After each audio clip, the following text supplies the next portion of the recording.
अपनी जबान में कहना पड़ेगा, माठी मिलो,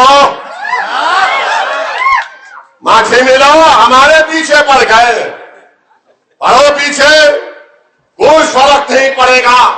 ये क्या बात है कि हैदराबाद के ही 720 पोलिंग बूथ, तो फिर सिकंदराबाद के क्या बूथों का क्या होगा, करीमनगर के बूथों का क्या होगा, निजामाबाद के बूथों का क्या होगा, आदिलाबाद के बूथों का क्या होगा, मरकजगिरी के बूथों का क्या होगा? क्या ये तौहीन बीजेपी नहीं कर रही है हैदराबाद की आवाम की कि इन बूथों पर ज्यादा तवज्जो लेनी चाहिए? अरे तवज्जो लेना है तो पूरे तेलंगाना के बूथों पर लो, सिर्फ निशानदेही हमारी क्यों की जा रही? निशानदेही हमारी क्यों की जा रही? आप तवज्जो लो, कुछ भी करो, मगर यहां का वोटर ये तय कर चुका है कि बीजेपी की जमानत सब कराएंगे इंशाअल्लाह ताला। हम यहां पर मोदी को हराएंगे, यहां पर अमित शाह को हराएंगे। क्या बात है कि हर कोई हैदराबाद पे नजर लगा रहा है, तो मुझे दक्षिणी जबान में कहना पड़ेगा, माठी मिलो, माठी मिलो, हमारे पीछे पड़ गए, पड़ो पीछे, कोई फर्क नहीं पड़ेगा। मुझे अच्छी तरह याद है कि मरहूम कायद सालार मिल्लत का इलेक्शन हुआ था, तो सब्जी मंडी में, इकबाल चीचा गवाह है, सब्जी मंडी में एक बूथ पर रीपोलिंग हुआ था कि 90% पोलिंग हुई थी।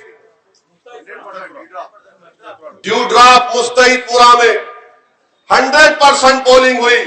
बीजेपी वालों के पेट में दर्द हुआ, पेचिश शुरू हो गई, तो बोले रीपोलिंग कराओ, फिर रीपोलिंग में 29 पोलिंग हो गई।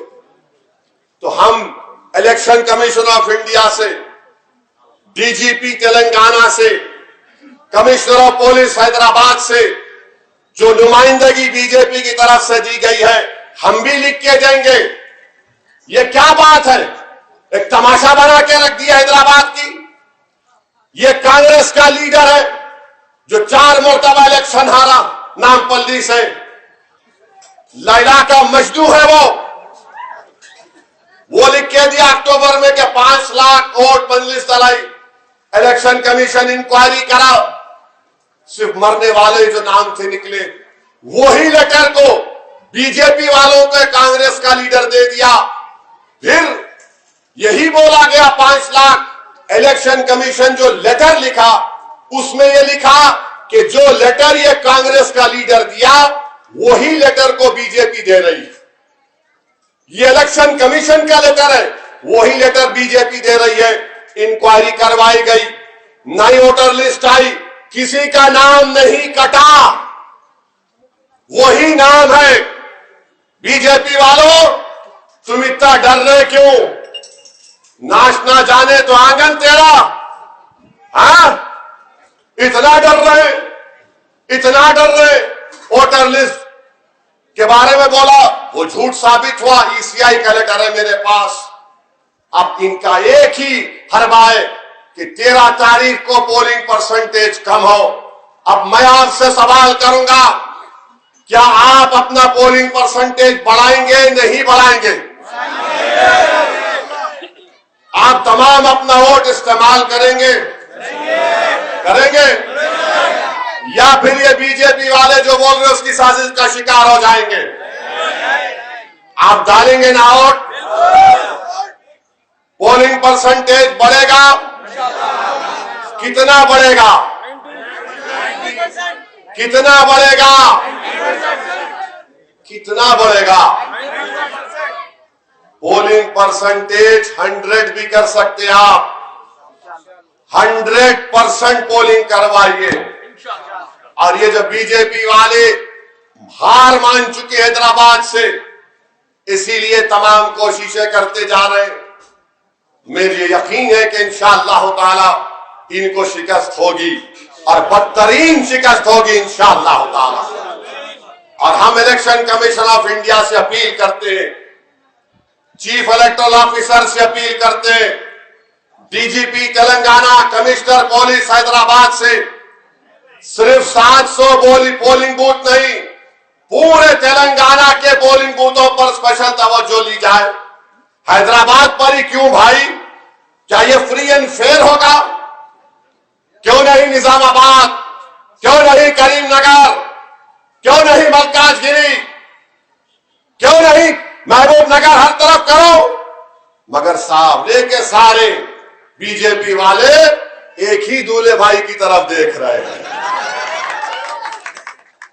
पूरे के पूरे एक ही दूल्हे भाई की तरफ नजर पड़ी हुई है। ये हैदराबाद की आवाम की तौहीन कर रही है बीजेपी। आप इस तरह के जो बातें कर रहे हैं, इससे हैदराबाद की आवाम की तौहीन करने की कोशिश कर रहे हैं। और दूसरी बात, अमित शाह आज तकरीर कर रहे हैं, असद ओवैसी रजाकार।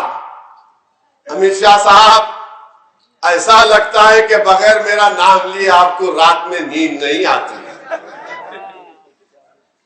पेट में दर्द शुरू हो जाता उनको असद ओवैसी का नाम लेना। अब बोल रहे असद ओवैसी ये, असद ओवैसी वो।